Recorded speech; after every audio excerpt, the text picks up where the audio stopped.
अब सुल्तान और साहिल को आयज़ा को अगवा करके चैन नहीं मिला, इसीलिए अब सुल्तान साहिल को एक और मशवरा दे देता है जिससे आयज़ा की रही सही इज़्ज़त भी खाक में मिल जाएगी और आज़ाद भी उसको घर से निकाल देगा।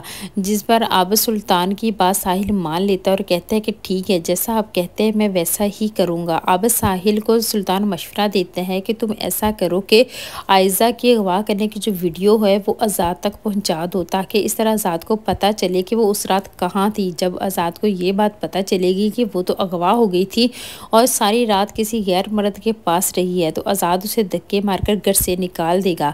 इस तरह आयज़ा के पास और तो कोई रास्ता है नहीं जहां वो जाएगी, इसलिए वो सीधा तुम्हारे पास ही आएगी और तुम बार बार अपना कंधा झटक देना, यानी उसे पनाह ना देना। इस तरह उसे लगेगा कि उसका सिर्फ तुम सहारा हो। जब वो थक जाएगी अपनी ज़िंदगी से तो तुम उसे सहारा देना। इस तरह आयज़ा के पास कोई भी चॉइस नहीं रहेगी, वो सिर्फ और सिर्फ तुम ही चॉइस उसकी होगी और इस तरह तुम्हारा सारा बदला आयज़ा से पूरा हो जाएगा।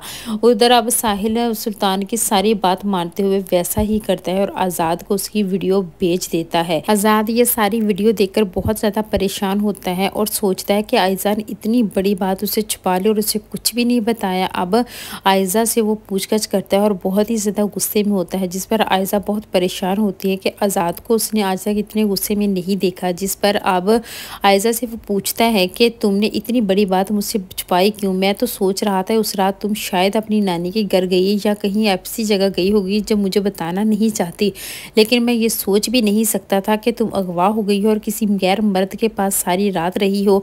मैं तुम्हें अब इस घर में कबूल नहीं करूँगा। अब फ़ायका तो ये सारा कुछ देखकर हैरान होती है और कहती है कि आज़ाद ने इसको घर से जाने का कह कैसे दिया, आखिर ऐसी क्या बात हुई है, क्योंकि उसे किसी बात या मामले का पता ही नहीं होता।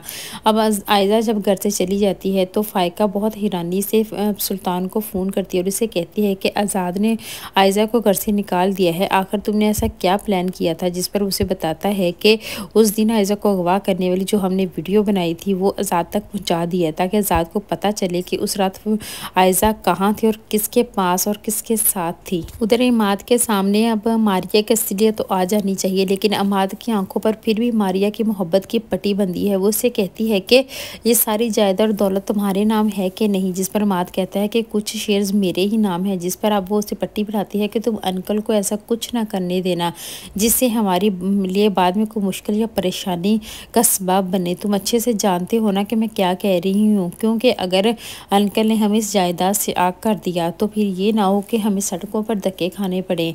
लेकिन अब तुम सारी जायदाद अपने हाथ में रखो, सारा कंट्रोल अपने हाथ में रखोगे तो कोई भी हमें ना इस घर से और बिजनेस से निकाल नहीं सकेगा। और अमाद उसकी बात सुनकर समझ आता है और कहता है कि ऐसा ही होगा।